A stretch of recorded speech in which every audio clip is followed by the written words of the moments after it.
The following podcast is brought to you by Mark Who 42 Books. They carry rare and used Doctor Who books at an affordable price. Get all your Wilderness Year needs at amazon.com/shops/Mark Who 42. Mark Who 42 Books is proud to be a sponsor of Mark Who 42's Doctor Who universe. This is Ian McNeice, and you're listening to Mark Who 42.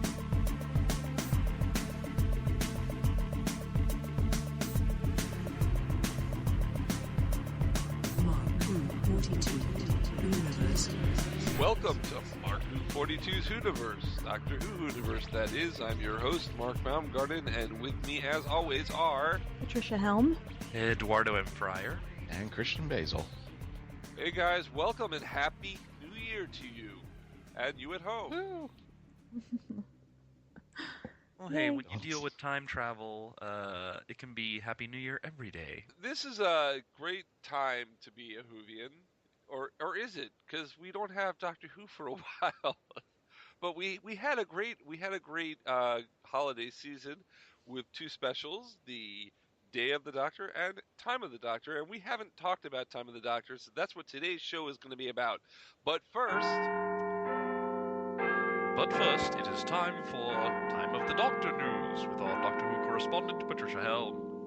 Yes, all the news today is related to Time of the Doctor. We already saw Time of the Doctor. Now we have news about it after the fact? Well, it's really just news about the ratings and what people thought. I mean, it's there's not really anything else going on right now, so because we got a long wait ahead of us. Like I said, a great time to be a Whovian. Maybe I was wrong. You're wrong, sir. Wrong. We're in the wilderness. We're in the wilderness pregnancy because it's like 9 months or something. The Wilderness Pregnancy, and you can buy your books from the Wilderness Pregnancy at Mark Who 42 Books. Oh God! I didn't say amazon.com/shop/at Mark Who 42. Yeah, you still mentioned your bookstore. You still mentioned your bookstore. That counts. That counts. Well, Time of the Doctor came in second in the UK for the what show was watched the most on Christmas. It only came in second to Mrs. Brown's Boys Christmas special. So in other words, it beat EastEnders. It beat Coronation Street. It beat Downton Abbey. Wow. It's a higher ranking than last year's. The Snowmen, they only came in fifth last year. As far as BBC America goes, it was the most watched program in BBC America's history. Cool. It was 2.47 million viewers. Wow, that's a lot for BBC America. But it was beaten by Big Bang Theory and Duck Dynasty. Big Bang Theory is on a regular network, so of course it gets beaten. And also you have to think of the fact that it was Christmas. Yes, that too. And did you guys know that the Time of the Doctor was actually the 800th episode of Doctor Who? Yeah, it was. Good old. That I did not. It was an anniversary episode, actually. I'm surprised they didn't say anything about that, really. I had to find that out on the internet. well, because, saying something's the 800th of something, that means you have to recognize that it's old, and remember, old is not hip, it's not cool. Cool is not cool. Cool is not cool. Do the giraffe dance. All right. Yeah. Now, as far as... The drunken giraffe dance. Get it right. Now, I also saw that they had released numbers on all of the past Christmas specials to show where Time of the Doctor came in. And it actually came in fifth place.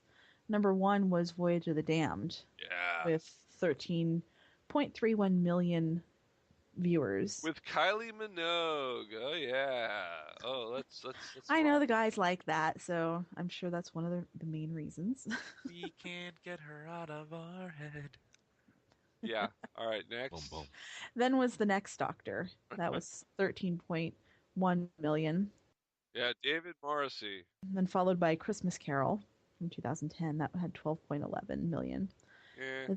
Then it was The End of Time Part 1. Yay. Then Time of the Doctor. Then The Doctor, the Widow, and the Wardrobe. Then The Snowman. Then Christmas Invasion. And then Runaway Bride. I was actually surprised that Christmas Invasion came in so low, considering that was The first one. First one for David Tennant. Yeah, the first, and it was the first Christmas episode. It was, no one, the Doctor Who didn't have Christmas episodes, and now it all of a sudden did, and they were trying to bring in people, and I thought it would have been higher too. And Runaway Bride, that was my first Doctor Who episode that I ever saw, but I didn't see it when it originally came on. But I like that one. I'm surprised it's so low, but oh well. I noticed a couple of things about the top three. Well, first of all, one thing that they all have in common is, if you notice, celebrity guest. Yes.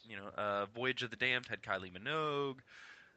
Next Doctor had Morrissey, and the Christmas Carol had Dumbledore himself. Yeah, Gambon. Michael Gambon. So that's one factor I notice, and then the other factor is, if you notice, all three are kind of standalone. Like they're not tied into a bigger story. Right. So I mean, that may also play a part in it. You could watch the Christmas special and you don't have to worry about having caught anything else. True. I just thought it was interesting that in the news over here in BBC America, how much was the ratings for the Time of the Doctor? It was 2.47 million. And how many children died on Gallifrey in Day of the Doctor? Oh, ew. Oh, Christian. That's good. That's Oh, Christian for you. He's going in the corner in a second. So everybody who watched Time of the Doctor, it's been nice knowing. No, remember, Gallifrey Falls no more. Yes. It got high ratings because all the children are alive to watch That's it. right, the children lived. So they were stuck in a parallel universe, forced to watch the Time of the Doctor. And they were trying to get out in Time of the Doctor, so they weren't allowed. Gee, could that joke couldn't happen to be previewing your feelings on the special, would it, Mr. Basil? No. Doctor Not yet. Who. Doctor Who. Over and over. Well, speaking of what people... You can have it on your answering machine. We'll get that for you. Doctor Who, over and over. Speaking of what people thought about the episode, they did a poll on one of our favorite Doctor Who websites, Doctor Who TV.co.uk. Oh, our favorite website. Well, your favorite website. I like combomb.co.uk, Life, the Universe, and Combomb. I enjoy that site, but I know you like Doctor Who TV, so go ahead. They're more organized, as far as I'm concerned. It's easier to navigate. It's easier to navigate. I don't know. Kind of mixed reviews as far as what people thought. Only about 48% gave it a 5 out of 5.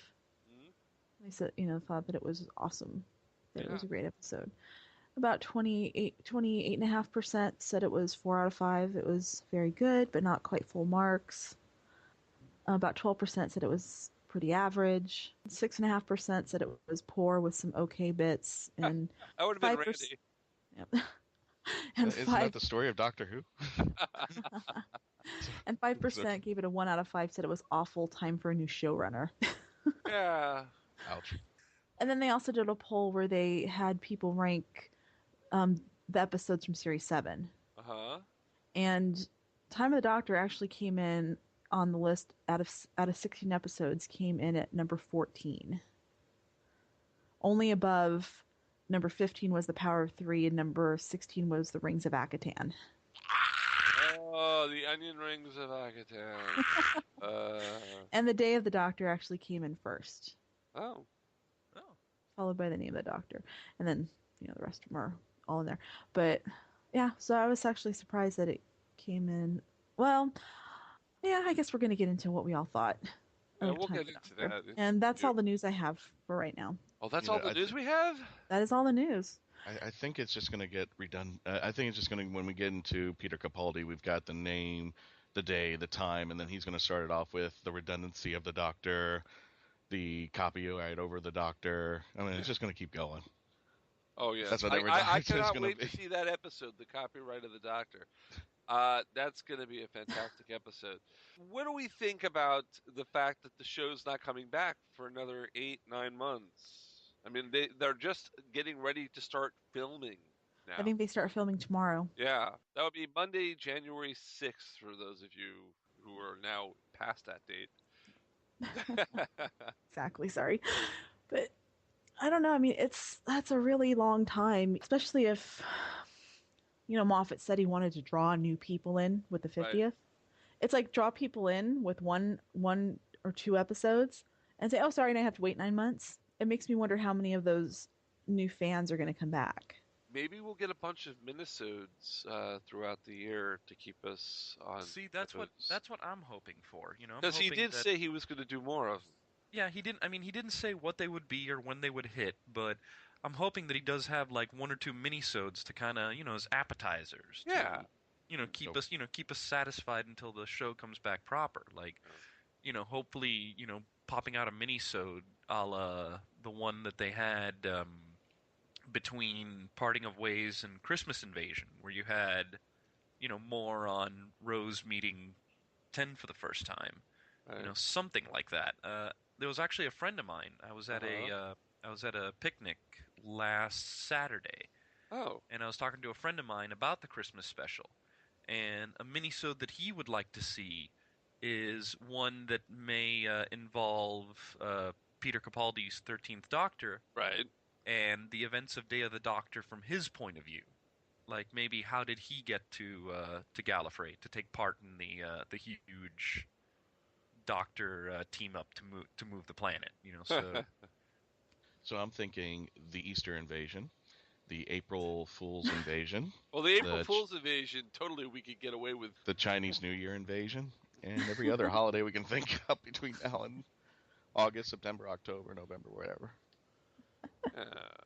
Somehow I don't think they'll do the 4th of July one. I don't think they celebrate the 4th of July over there. Oh, I'm thinking Michael Bay. Michael Bay. Big explosions. Have that. Yeah. Big explosions. Yeah. Well, they could always have Guy Fawkes Day they special. Could. I take that back. They do have July 4th over there. It's just not Independence Day. Ah, okay. They do have July 4th. Everyone has July 3rd, July 4th, July 5th. And we have all those days. It's just that you don't celebrate it as such. I don't want to mess up the calendar here and say that they don't have a July 4th and people then thinking that the anniversary is on November 22nd and it doesn't make sense. Are they still miffed that we knocked their tea into the harbor? They could be still miffed, but if you watch Sleepy Hollow, there was a better reason for it than the one that they gave in our history books. Talking about other shows here. Oh, must be losing Doctor Who's to here. Procrastination of the Doctor. Can I ask if Peter Capaldi can come on, please? Can we get Peter here? I think Peter. What do you want?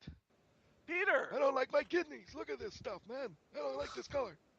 Okay, I was thinking magenta. I have a question for you. Yeah. Are you going to be Hurry up, I start filming tomorrow. Let's go. Okay. Are you going to be using your Scottish accent? This is my Scottish accent. What's your problem? I'm saying you're using your Scottish accent. This is my Scottish accent. Are you making fun of me? I know it's your Scottish accent, but, David Tennant had to go south with his accent, and he wasn't allowed to do a Scottish accent. You're being allowed to do it, obviously. It's not just a regeneration crisis where you talk Scottish for the first couple of seconds, and then you're going to go into another Southerner voice. Hey, I don't know about your innuendos about going south, but if you don't behave, I'll make you wait 9 months before you see me again. So just be careful out there. Obviously, I'm not going to behave then, because you are going to make us wait. All right. Oy vey is right. Do you think that maybe the Doctor now has a Scottish accent because he saw Amy for the last time? Oh, there you go. He hallucinated about Amy, and now he got her Scottish accent. Oh. Yeah, and I'm still not ginger. What's that all about? Kidneys are. That's girly stuff. Your kidneys are ginger. How would you know, big boy? We'll be going south again. We'll be right back after these commercial messages. I'm Colin Baker, and you are listening to Mark Who 42, The Meaning of Life. Hey, listen! Come to Animate Miami, the largest anime, cartoon, and cosplay festival in South Florida. Animate Miami has 3 days of events with celebrities, costume contests, dance parties, video games, artists, wrestling, and more. Meet the stars of Adventure Time, Penny and Stocking, Dragon Ball, Madoka Magica, Sword Art Online, and more. Join us at the Miami Airport Convention Center, January 17th to the 19th. Hey, listen! AnimeMiami.com. Kid? Yes? Shut up. Beyond the Night is the GCRN's latest review podcast. We are covering everything in the Knight Rider television universe, from the classic 80s TV series to the 1991 reunion film, Team Knight Rider, and the 2008 relaunched series as well. So join TFG and Mike and Dion the Music Man as they go in-depth and Beyond the Night only on Geekcast Radio Network. You can find Beyond the Night in iTunes and on www.geekcastradio.com. Kid? Yes, Michael. Just keep driving. And we're back with Mark Who 42's Doctor WHOniverse. I'm your host, Mark Baumgarten, and with me are Patricia Helm, Eduardo-m-Freyre, and Christian Basel. Of the Doctor. Of the Doctor. Yes, I am Mark Who 42 of the Doctor, and we are here now to talk about the time of the Doctor. Now, it's about time that we did talk about the time of the Doctor, because it's like, what is it, 2 weeks later? It's been a while since the episode was on, and all the other podcasts have had their say, and all the websites have had their reviews, and I think it's about time of the Doctor that we do ours. Well, you gotta save the best for last, so... That's right, we are the best. Of course we're doing it 2 weeks later, because we're so awesome. We are awesome. And we're humble, too. We're so humble. That and give everybody a chance to read everybody else's reviews so we can come up with our own. Yeah, we want to have our own points of view. We don't want to copy all the others. So, gang, what do you think of the episode? Scale of 1 to 10. 3. 3.5, 4. Ouch. Oh, boy. Well, when I first saw it, it was 7.5. When I saw it 5 more times, 8. Oh, are we going out of 10? Oh, I thought we were going out of 5. 10. No, 1 out of 10. That's why. why. 1 out of 10. Sorry. That's why your 3 sounded so low. Because I thought I was going off of my other. Oh no, we're at the other poll. Okay. We love 10s here. We're both Derek fans. Then I would have to change mine to probably about 7. And do you want to change yours, Ed? Yeah, I'm gonna say 6.57. 6.57. Okay. I feel like we're on The Price is Right. We shouldn't be going over the. So my answer is 1, without going over. 1. No. That's $1. $1. No. Damn you! You win. I win. I'm the winner. No. I give it. On the first viewing, I gave it a 5. On the viewing that I had, we had a viewing on the Saturday after Christmas with Weekend TARDIS. I would have given it a 4 or a 3 on second viewing. But upon rewatching it about an hour ago with captions on, so I could savor every word, I must raise up to 7. It wasn't as bad as I thought it was the first 2 times I saw it. What made you think so low of it when you saw it at the viewing party? See, the problem with this episode is, was there really an episode? Was there a story? There was narration links, and it just didn't sit well with me. It seemed, after the 50th anniversary episode, a big disappointment. But I have to agree. Upon watching it again today with the captions, so I could completely know what everyone was saying, it was well written. It was definitely well written. The acting was good, and I did enjoy the story upon the third time. I don't understand why I did. It's kind of like when Matt Smith started, and the Victory of the Daleks and the Space Whale story. I kind of stopped watching Doctor Who for a couple of weeks because I did not enjoy them at all. But he grew on me, and this episode, it took me 3 times of watching it to actually get it. Maybe I didn't get it. Maybe there were parts of it that I didn't understand. I really can't say why I went from 5 to 3 to 7. Doesn't make sense, but it's how I feel. Well, you saw this. Second time you saw this was at the viewing party for Weekend TARDIS. What was the crowd reaction? The crowd, first of all, had all seen it before. It was the first viewing. And we talked about it after, and they said that that they liked it. They gave it on a scale of 1 to 10 around 6s and 7s. And but the thing was, I for some reason kept getting up and walking outside. I couldn't sit through it. I don't know what it was. Something about this episode did not work for me, and maybe it worked for me today, but I could watch it again tomorrow and have a problem with it again. I don't know. Interesting. It's like your own little paradox. Yeah, Your own little. Yeah.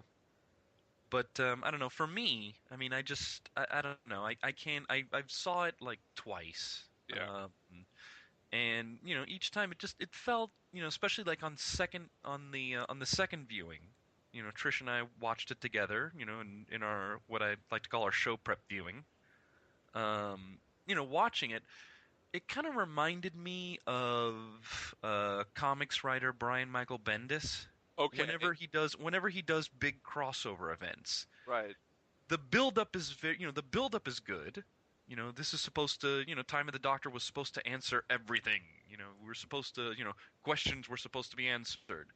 But, then as we start to get especially as we start to chug to the end, you get this rushed quality. It's like so much time was spent on build-up that, once it gets to the big meat and potatoes, you run out of time, no pun intended. And everything just rushes out, and that's what it kind of felt like. There were times that it felt like when he was writing this, that what Steven Moffat did was he put all these little bullet points on the wall, things that have to be answered, and then he was throwing darts.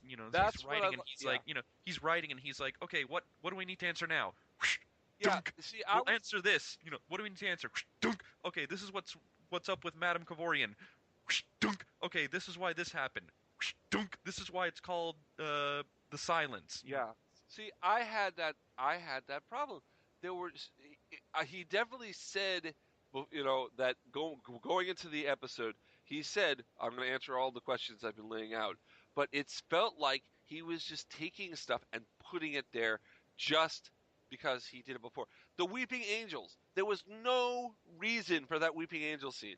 He was just throwing bits and pieces at different places, and the story wasn't there. It was like a 5-minute story, and it filled in with pieces that he just threw in. Well, the Weeping Angels. I mean, that just felt like Moffat was thinking, this is the last. Since this is going to be the last Matt Smith story.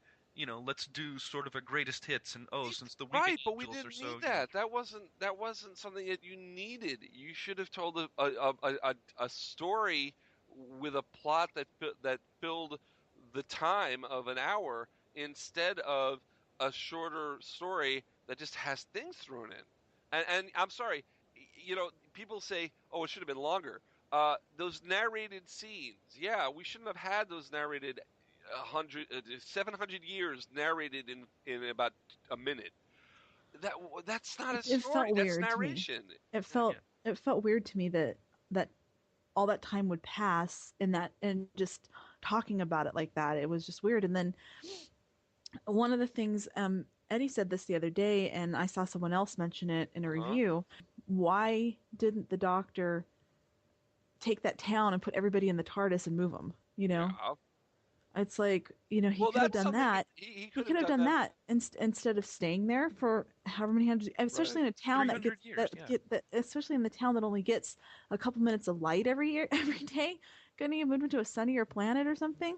It just seems odd that he has this option, and instead it's just like, I'm just going to stay. Well, you know what? I think the Doctor has that option in almost every story because he's got the TARDIS there. It's a get out of jail card that they purposely never play. They purposely never play that card. He can get people off ships that are about to explode. Instead of trying to stop the ship from exploding, he gets like pile into the TARDIS. No, that's not an option in the world of Doctor Who. He doesn't take everybody in the TARDIS. Of course, he's done so in the past. He has broken that rule. In Earthshock, how many people were in the TARDIS in that scene with the androids, and he transports like 10 people to Beryl Reed's ship. I'm sorry. With Yeah, the no, Cybermen it's- on it. He's done it in the past, but as a rule, they don't want to make it that easy. Just pile in the TARDIS and leave. So yeah, but you also needed like an in-story explanation other than just the Yes. Doctor decides to be. I mean, Yeah. why there needs to be kind of an explanation you can do in story to kind of say why. Yeah. Why it's not an option. I mean, Right. you could come up with something. I don't know. Maybe when he was able to call the TARDIS, with the hidden key. I don't know. Maybe it was one of those things where he couldn't call it. But I don't know. Like come up with something. Maybe it was a one way through the field. And But then that would have been just another thing they would have thrown in there. I don't know. Right, but what I'm saying is, just at least, I mean, instead of just having the Doctor not think about it, because then it's 300 years that he just wasted, Right. or that could have been, Or 700 years in the second part of his exile. He was there for 1,000 years. How old does this make the Doctor? 2,200? Peter Capaldi is 2,200 years old. I don't know. So what are you trying to say, pal? That's why this joke never goes away, because he's 2,200 years old. He sounds great. You sound great for 2,200-year-old Peter. I don't look a day over 2,100. Well, another thing that bothered me was when they got to the town that, the truth field made them talk to the two townspeople and automatically tell them the truth. Right. Well, then how come when they're at the crack and they find out what the question is, how come the 11th Doctor wasn't immediately made to answer? Well, he probably worked on it by then. Well, because even in the prophecy, it says, on the field of Trenzalore at the fall of the 11th, when no living creature can speak falsely or fail to answer, a question will be asked, a question that must never ever be answered. Doctor Who. Yeah.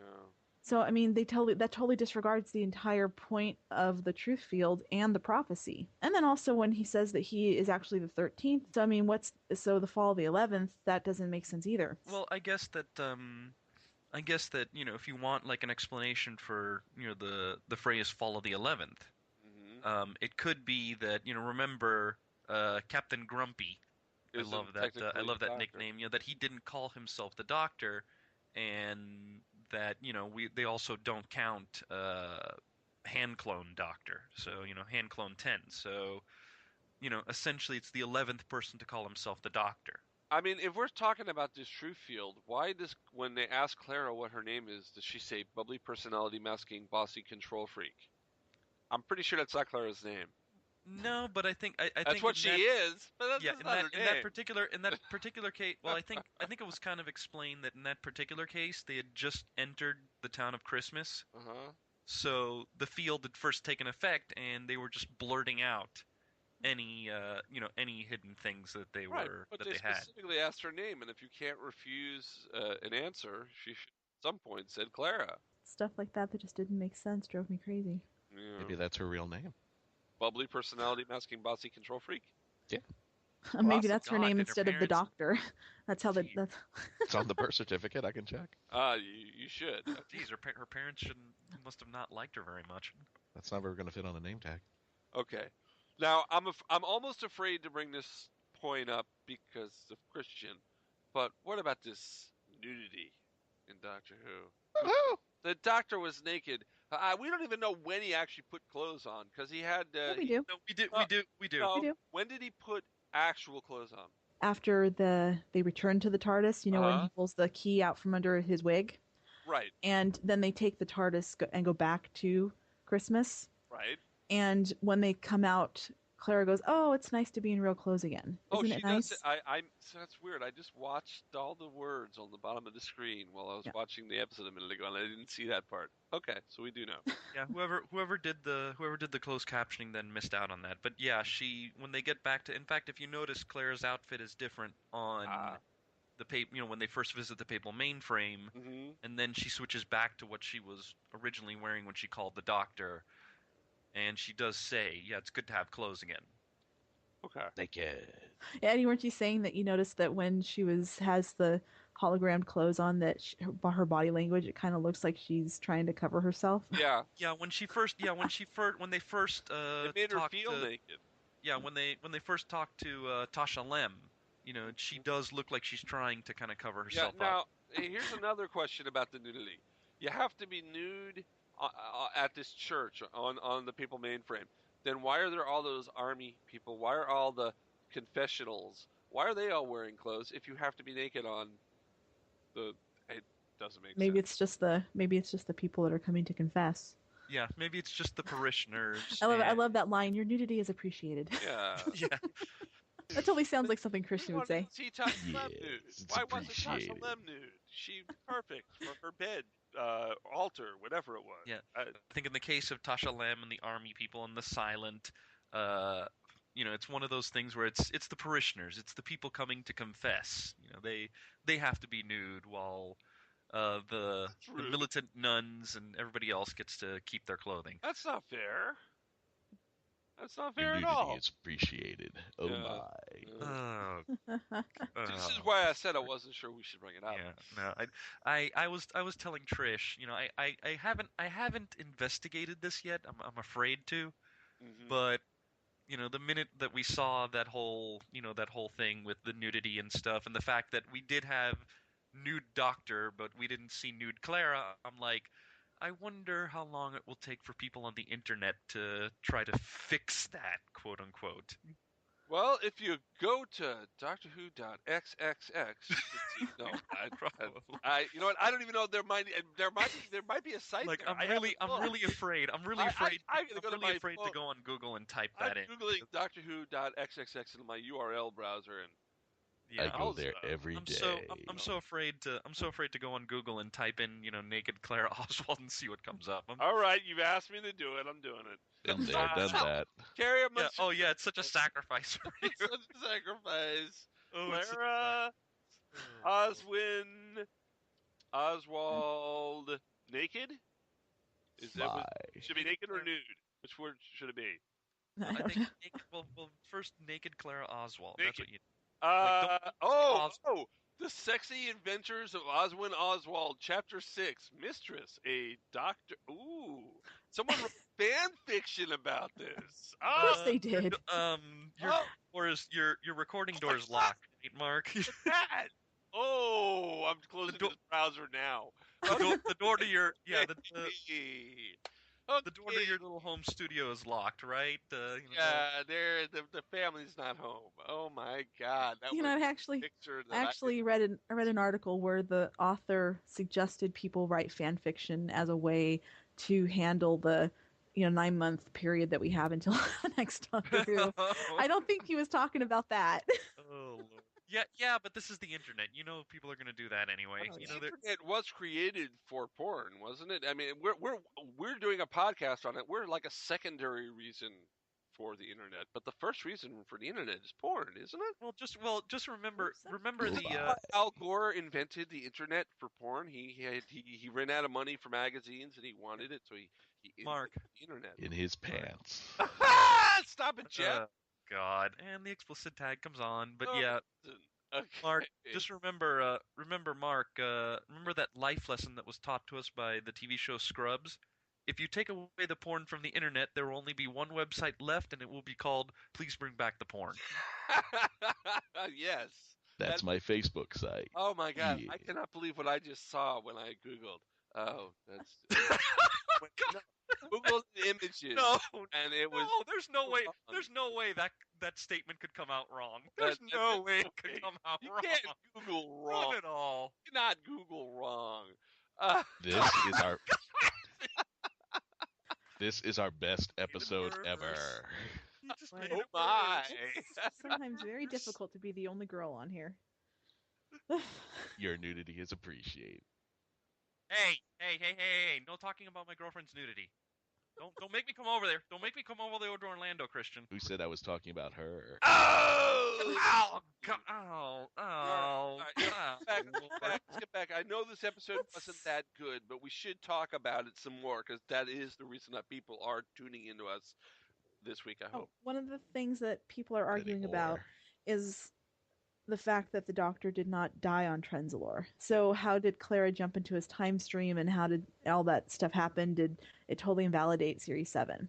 But the thing is that just because he didn't die then doesn't mean he's not going to die there later. So he's got a whole new set of regenerations. Mm-hmm. So maybe, Yeah, so he technically, reset. his first set of regenerations, he did die on Trenzalore. Yes, So that could, so his time stream energy from those first 13 could technically still be stuck on Trenzalore. And she only visited those first. The time stream only went up to Matt Smith because remember, she didn't recognize Capaldi. She didn't recognize, John Hurt. She didn't recognize. So I mean, there's ways around it. So people are freaking out. They're freaking out, like going, but this just, doesn't make any sense. But if you think about it, it does.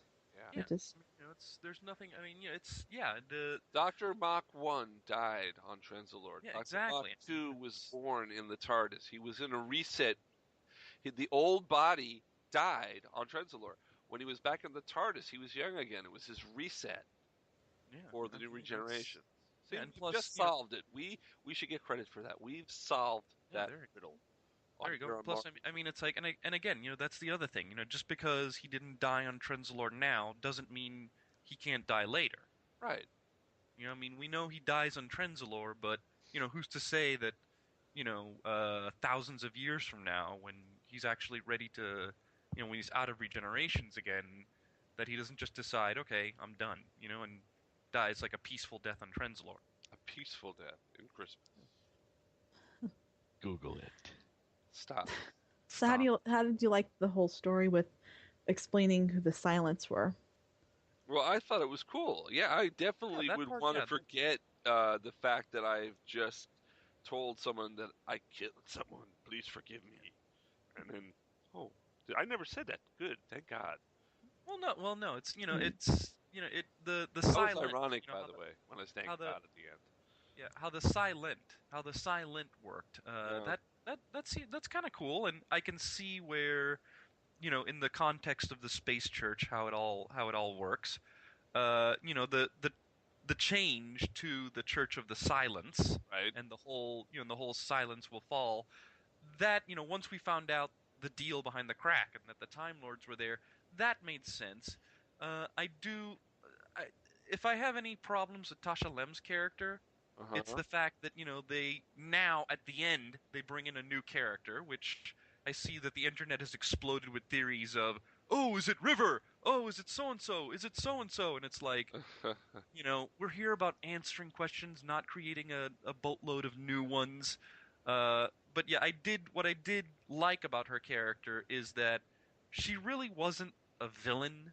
Like, I remember from the previews, it looked like she'd turn out to be the big bad for the special. But she really wasn't the villain, and if you look, a lot of the, the whole thing started because, well, it was kind of felt that, for better or for worse, the Time Lords have to stay lost. Right. Because if not, then the Time War starts up again. This fact that it's like, hey, I got nothing against the Time Lords, but if they come back, the fit's going to hit the shan again, so we can't have that. Can't have that, so sorry, they're going to have to stay locked away in an alternate universe. It's like, hey, sorry, but, That's funny how, I mean, they just briefly mentioned, Madame Kavorian, and that kind of bothered me because they just referred to her in passing, saying that, her faction that broke off, decided to try to stop the Doctor from getting to Trenzalore in a different way. Right. But the thing is, if you're a new viewer, you'd have no idea what the hell they were talking about. Because that's from 2 seasons ago. Yeah. And, unless you knew what was going on, you had no idea what that meant. Some people were saying that they should have just had it be Madame Kavorian instead of introducing Tasha Lem as a new character. I think I've got to agree with, this is typical Moffat type storyline, and it's pretty sad when you come out of Day of the Doctor, which when I gave the rating, I didn't give the complete thing. I gave it a 9.5. I said, but that story alone. But if anybody were to ask me, pick your top 3 favorite Doctor Who episodes, there's no way I'm not going to mention that episode. It was just great. I just said I was challenging the storyline with the Zygons and Kate Stewart. It kind of just left it into the middle, but maybe that was all that needed to be. as far as this storyline, we had such a lead up. I'm going to answer all the questions. Everything's going to get wrapped up. And as far as I was concerned, I had the same amount of questions and 10 more, starting with WTF. What's going on here? And don't forget about the ducks. Yeah, the ducks. Yeah, the ducks in the duck pond. Where did the Pandorica come? I mean, all that is still sitting, maybe, hopefully, Capaldi's time. But that kind of lead up saying, I'm going to answer everything and every loose end is going to be. And I said, no, you put in more loose ends. I got Tasha Lem to deal with now, which I think is a great character. And the Papal Maiden frame, I was very intrigued. But I think he needed 2 stories to wrap this up. I think it should have been like the end of time, which I accepted that the silence. I thought that was a cool idea. But I wanted more about the Papal Mayframe. Why are they coming out to help him out anyway? Why are they doing this? What's she got involved? What's she got to do with it? And she can't be River because he mentioned that, they sent a psychopath after him and she goes totally married her. So it can't be River. Right. Yeah. Unless she's hiding something from him. That'll be a first. But I meant everything that was going on. Yeah, how did the angels get down there? And the only thing Christmassy about this episode was the town was called Christmas. Well, we got Christmas in Florida, too. It's not one of the greatest places to go. I don't know if I would save it. But Christmas, Florida, near Orlando. That's a nice place, but... Well, it was Christmas at Clara's house, too. Yeah, they were having Christmas. Yeah. But I meant to mark point. this up with, the end of time. My favorite story, I'm sorry, I'm like the Christmas... Carol is one of my favorite Christmas stories. I thought that was very unique, very good. I was talking about that when Trish and I were discussing the ranking of the Christmas specials. I was talking about that. I like the Christmas special. I've heard some people rag on it, but I happen to like it, and I like how they twisted the story around. Like when I saw how they presented, the Ghost of Christmas Future type of segment.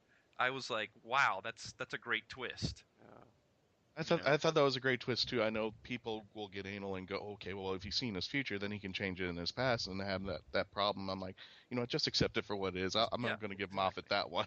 Yeah. But yeah, it just seemed like there's needed to be more to it. I'm thinking they're just putting their hands in the crack and everything. I said, why aren't they wiped out from the universe? So it was I was scar thinking that tissue. too. It was scar tissue. It wasn't the actual crack. It was scar tissue of the crack. Yeah. I just think there are all the questions I've had still are unanswered. Now I got 10 more, and I just think it wasn't the way that it was led up. I think that's why I gave it a 7.5 when I first saw it, because it was kind of like what Ed said. It was just bullet point, bullet point, bullet point, bullet point, and nothing cohesive around it. I have to wonder, is that when Moffat created all these questions, when Moffat created the Trenzalore prophecy and everything like that, did Moffat see this as the end game, or did he just simply create the crack, create all these mysteries, and then, when Matt Smith turned in his resignation, was he like, well, maybe I should answer these questions? No, because he didn't even have to answer them now. He could answer them in Capaldi's time. He could have just slowly answered, where did that box come from? Yeah. Why are there no ducks in the duck pond? I mean, where all these things, the explosion, the cracks in time, it just they became a tool to try to help the story along, but they came in an uncohesive tool. Like, okay, we answered this. Here's the answer to this. There's the answer to this. We're getting from, it was like connect the dots, and here we are trying to connect the dots to the story, but we're not getting a shape out of this. It's still looking like squiggly lines. What is this? Why are we coming this? That's the thing. When I saw, there was an article on Doctor Who TV, CO UK, that was talking about, things that we should get going into 2014 and to Capaldi's era. And one of those is, how about, just a season-long mystery instead of this long-form thing that stretches out over multiple seasons? How about, a callback to the Russell T Davies era? Like when we had Bad Wolf, that was introduced, early in the first season with Eccleston, and by the time we got to Parting of Ways, that was solved. There's no more Bad Wolf mystery. We know the whole idea behind Bad Wolf. That maybe it's time to go back to that. instead of carrying these things over through multiple seasons. Yeah, but you didn't like Clara. And on that note, we'll be right back after these messages. Hello, my name's Fraser Hines, also known as Jamie McCrimmon. You're listening to Mark Who 42's podcast. The Pull Bag is the GCRN's place for everything you need in the comic book world. We focus on new and current comics, while also tackling a few back issues here and there. So join the entire GCRN crew and see what issues the hosts have with today's panels. You can find the Pull Bag on iTunes and geekcast-radio.com. Make your great escape into comics. Soundwave, jam that transmission! Rumble Frenzy, Ravage Rat-Bat, Eject, Operation Interference. No, there will be no Operation Interference. I am TFG1 Mike, and you should be listening to my very first podcast, the TFG1 Podcast. 24 episodes covering the entire U.S. run of the 1984 Transformers cartoon. I also have a few supplemental episodes and an interview with Stan Bush. I bring in guest hosts who will be full-time co-hosts in Steve Megatron and fan of the show now co-host Pecan Court Michael. So check out the TFG1 Podcast. You can find it on iTunes and the web at www.geekcast-radio.com. Transform and roll out! And we're back with Mark Who 42's Doctor Who Whoniverse. I'm your host, Mark Baumgarten, and still with me are Christian Basel, Eduardo-m-Freyre, and Patricia Helm. Of the Doctor. What did you guys think of Handles? Unnecessary. Yeah, I'm sorry. Why Oh my. was Handles there? Why was Handles there? Yeah, that was my first question. How did he get there? What is he doing there? Well, they explained that in the story. He went shopping, and he bought it. I don't. Again, it's what. And this is the thing that gets me is okay. When I saw like write-ups to Time of the Doctor, like coming soon, Time of the Doctor. Some of them make a point of saying that the voice of Handles was this big British comedian, or big enough that he's worthy of mention. But he didn't do anything funny. Affirmative. Right there, affirmative. It was supposed to be K9. That's what I was going to say. But when we were watching it the first time, Eddie and I were watching it, I kid you not, it was so funny because right when Handles, died or whatever. Yeah. I just yelled, Wilson, no! It was Wilson. It was Wilson. But even then, you cared more about a volleyball than you did about a talking exactly. Cyberman. But I didn't really care. I didn't really care when Handles died. Handles had some very important plot points. Handles incorrectly deduced the planet was Gallifrey, which got the Doctor to examine it. That could have been handled totally different. Right. But it was comic relief. He needed someone to talk off of. He had a transport on and But again, off it wasn't even ship, funny. Dalek ship. It wasn't even funny. I mean, it wasn't. If it was supposed to be comic relief, it was just not funny. Would you have felt it more different if it were like a beat-up version of K9 that couldn't move, and it was K9's head? Because that would be sad. K9 was on Gallifrey, or at least one of the versions was on Gallifrey. Yeah. He understands the concept of Gallifrey, and that would have been something different. Yeah, that would have been totally sad if K9 died. But very sad. I would have been more. I think people would have been more teary-eyed if it were an actual K9 head than the Handles head. It was just for something that was so prominent, like in all the preview posters and online images, and it just. Honestly, you could have gotten rid of Handles, swapped in, like, for example, you could have had Clara at the console and saying, according to the computer, it's saying that's Gallifrey, and, you could have had the Doctor taking Clara to the door and saying, that's not Gallifrey. You didn't need Handles. There was no reason for him to be there. Handles was also used, remember, the TARDIS doesn't have a remote, so the only way the TARDIS could have came was if someone brought it to him, and that's what Handles did. Handles brought the TARDIS down to Christmas.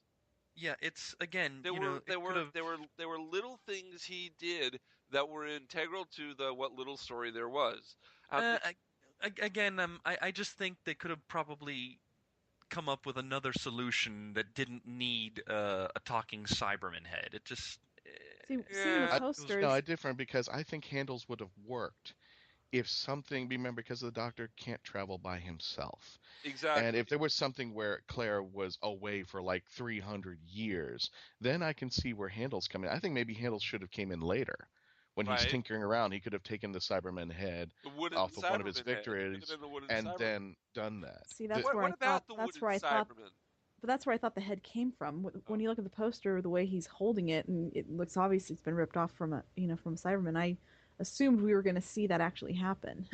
What about the wooden Cyberman? That was clever. What was that? Just let's throw something in. I mean, was that another pointless thing? Oh, that was it was just a joke. Kind of, sort. I mean, it was kind of a one note. It was kind of a one note joke. In the montage of everybody trying to sneak into Christmas, but it was clever. I mean, it was clever. And again, the Sontarans were a comedy relief. The Sontarans were comedy relief. Yeah, exactly. We apologize for your death. Yeah, I mean, I got to admit, seeing the Sontaran comic relief, I was like, okay, but. What made it funny was the message by the papal mainframe. We apologize for your death. Your appropriate afterlife has been notified. Yes, that's cool. Yep. I mean, that's almost like a Douglas Adams type of twist there. Which, well, speaking of polls, would you like to hear what our friends gave us as far as Time of the Doctor's concerned? Thank God! Oh, thank God! The minute you said poll, I was like, oh, yeah. God. I know. I thought you were going someplace else. Totally brings me to Christian's corner when he says poll. So let's go with the poll. Your nudity is appreciated. Oh my! Just get on to it. Tell us about the results. Okay, we are totally split. That's probably the best. We have a few people who give it the mid-range, few people give it a lower range, few people give it the upper range. So we'll just group them in to make it easier. Callie Ray, Michelle Herman, Neptune Martinez, they kind of, and Brian Neff, both, they gave it either 9, 10, or above. Mary Geisler gave it a 7. I was like, okay, funny, okay, okay, yes, cool, Capaldi. Oh, no more until August. So that's what she said about that one. John Corby said, I can't say bad for a low number or good for a high because I love the regeneration, but did not like the episode at all. And some low numbers from Jeff Waddell, Andrew Nelson gave it a 3, a 2. Jennifer Hartson gave it a 3. And our good friend Jennifer St. Pierre, who has actually the final entry, she gave it a 1. And said it was only thing worse than the 50th anniversary. Yeah, I'm like, wow. She didn't like the 50th. She was the only one I've come across that did not like the 50th. Oh, I gotta, you know what? Both of us are going to be at Animate in a couple of weeks. I gotta track her down, and I gotta find out what exactly she didn't like about Day and Time of the Doctor. Well, is she going to be in the panel? Can you talk to her about it there?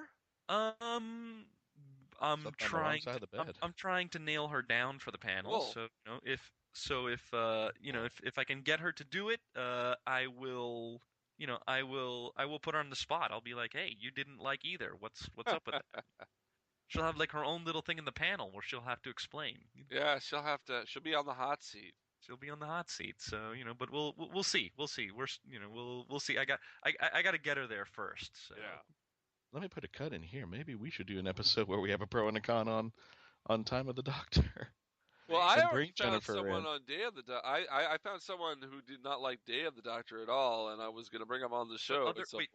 Other than Jennifer St. Pierre? Other than Jennifer St. Pierre, I know someone else. I just remembered. I know somebody else who did not like it.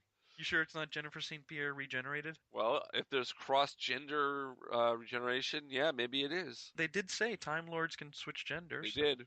And the same poll was given on The Legend of the Traveling TARDIS. 400 entries, and I've stopped reading them because they're just across the spectrum. People either extremely loved, extremely hated, or right dead center like, oh, what was this? But yeah, for me to put this episode right behind Day of the Doctor, it was kind of just like we see the fireworks, they're about to light them, and they launch up in the air and they go poof. I think Capaldi also could have had a better bring in.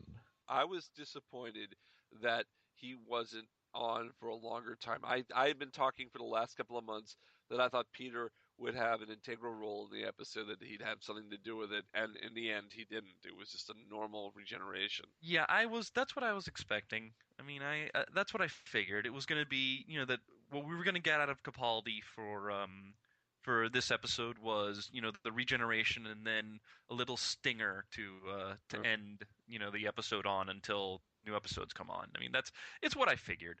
I will say, though, I did notice that the regeneration itself, the build-up to it, definitely different in tone from David Tennant, from definitely. 10 to 11. It actually, there was a note of triumphant to it, because building up to it, the Doctor was like, well, I'm going to die, I'm at the end. I reached the end of my rope. But, once he realized that the Time Lords had gifted him a new set of regenerations, like when he used the energy to blow up the Daleks, and then when he's, and then also to kind of a more toned down degree when he's talking to Clara for the last time, it's more of a triumphant thing, because it's like, hey, I thought I was at the end, but no, I got a new lease on life. I get a new set of regenerations, so I'm not gonna die. So it's, again, rather than the melancholy that went with 10 to 11, this is more, hey, I'm alive. I'm alive. I get to live. That Number was, 5 is alive. No. Yeah, that was. I thought that was interesting. I did kind of like how they twisted the usual regeneration around, and instead of getting the huge explosion, how it was just snap and there he is. Yeah. I thought that was a nice little twist on the usual thing, because we've had, we've seen the whole regeneration energy, fire explosion thing, and it was kind of cool to get a little variation of that, a little twist where Smith holds on for just a little while longer, and I loved the cameo by Amy Pond. Yeah, it was nice to get a good a final goodbye. Some people are saying that the reason why he switched so fast was that he really had already regenerated, but he was using the hologram thing on Clara to make himself look like 11, so that it would ease the blow, because he had already taken off his clothes, and had changed and everything. So people are saying that he was using the hologram. Okay, that's a possibility. But he liked fish fingers and custard. Yeah. I mean, unless Clara knew about the fish fingers and custard thing, and it was just. It was part of the hologram. I don't know. That's just what some people are saying. Yeah. Well, I mean, the only thing about it is that he wasn't in the outfit that he had changed into was his classic dark outfit. He was changing out of the sheriffy outfit that he had, unless it's part of easing the blow. So, Christian, do you have a new question for your corner? Yes, I do. And since there's going to be no Doctor Who for a while, this one we're going to turn to our audience. Oh. What would you like to ask Mark Who 42? Anything. Ask all four of us, ask one individual person. What would you like to know about Mark Who 42? Never had that question. Oh, that's a good question. And we're going to turn it to our audience to ask the questions that they want. And they can do that on the Mark Who 42's WHOniverse Facebook page, and write to us at mark@markwho42.com, right? Absolutely. And whatever question they ask, we have to answer. Oh, so it could be a straightforward question, or it could be some weird question that these weirdos would come up with. They're not weirdos. They're nice people, our fans. They're not.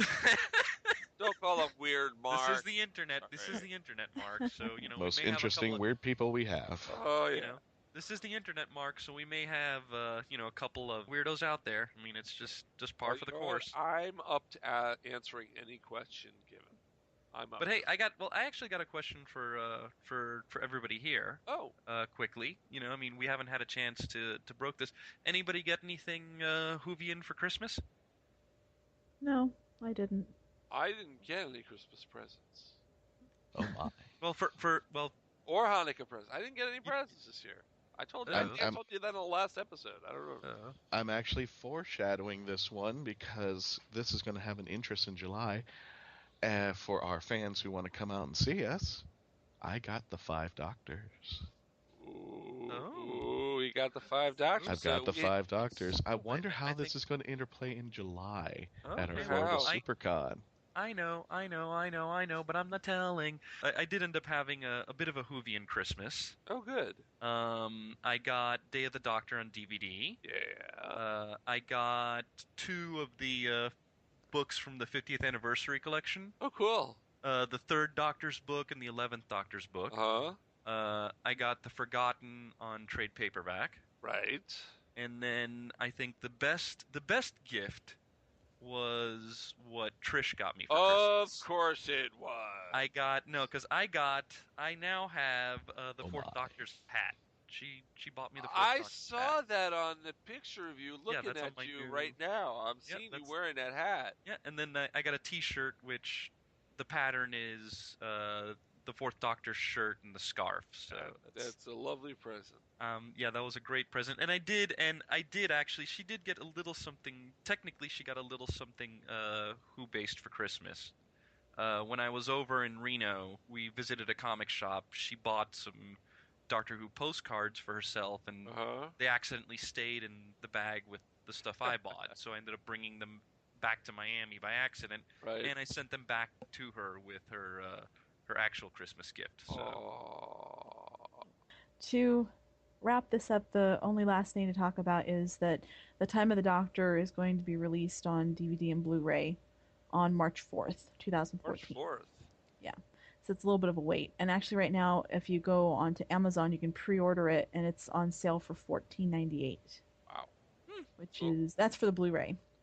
I'm not sure if the regular DVDs. Anything about special features or? They're going to have The Time of the Doctor behind the lens. It's basically the making of Time of the Doctor.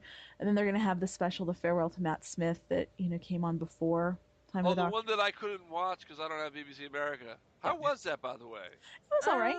It was okay. And then the final special feature is Tales from the TARDIS, which is a look back at the 50-year history of the show. So yeah, no surprise minisode. Not according to what I read, but I just really wish that someone would put the 5-ish Doctors on something. Oh, yeah. That would be nice. That should have been.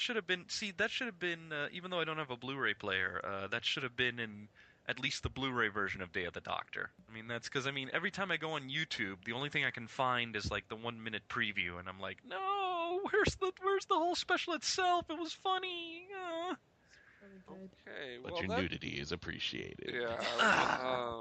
Well, you know what? That's all the Time of the Doctor we have today, so we're going to have to put this Day of the Doctor to rest. Those were bad. Okay. Remember Mark Who 42's Whoniverse on Facebook. Tweet us at MarkWho42. Go to iTunes. We're on iTunes. We're on World of Who. We're on Florida-Geek-Scene. We're on Geekcast-Radio-network. We are at mark-who42.com. We are everywhere around this Whoniverse. I heard there's another podcast calling themselves the Whoniverse Podcast. What the heck is that? They're stealing our name. I don't know. Anyway, that's about all. Like I said, that's all we have for today. Any last words? No. I don't really have anything. That's a good last word. That's the last word, yeah. Of the Doctor. The last word of the Doctor. Bye, everyone. The toothbrush of the Doctor. Yeah, the towel of the Doctor. Pina colada of the Doctor. Bye, everyone. The fine china set of the Doctor. We're not going to go, are we? Speakers of the Doctor. The cool stereo system with the surround sound and the thumping bass of the Doctor. I tell you one thing, we're the podcast of the Doctor. The tea cozy of the Doctor. Bye. The pot of the Doctor. I'm just going to cut us at some point here. Her nudity is appreciated. Mark Who 42's Whoniverse has been written and presented by Mark Baumgarten, Patricia Helm, Eduardo-m-Freyre, and Christian Basel. So long. The Christian's innuendo of the Doctor. Yeah, that one. That's it. Bye. Oh, bye. No, we're stopping there. I can't hit stop. This show was edited, produced, and directed by Mark Baumgarten. The hybrid of the Doctor. The day of the day of the day of the Doctor. Please remember to rate us and listen to us on iTunes and the Stitcher Radio app. and comment on our broadcast at geekcast-radio.com, florida-geek-scene.com, and worldofwho.com. The daybed of the Doctor. Tweet us at mark-who42. The airplane of the Doctor. The bidet of the Doctor. And check out our Facebook page, mark-who42's WHOniverse. The collage of that awesome summer tribute of the Doctor. Hypodermic needle of the Doctor. We can be contacted by email at mark@mark-who42.com with the subject line question mark. And don't forget Christian's Corner. The hazmat suit of the Doctor. The catnip of the Doctor. Doctor Who and its properties are owned by the BBC, the British Broadcasting Corporation. The embarrassing baby photo of the Doctor. The oy vey of the Doctor. Hey, what are you trying to say? This podcast is streaming from mark-who42.com. Bye, everyone. Have a good week. We'll see you next time. Bye. Happy You New got to Year work of the on your Doctor. Scottish accent. Happy New Year of the Doctor. Mark-Who 42's WHOniverse is copyrighted 2014.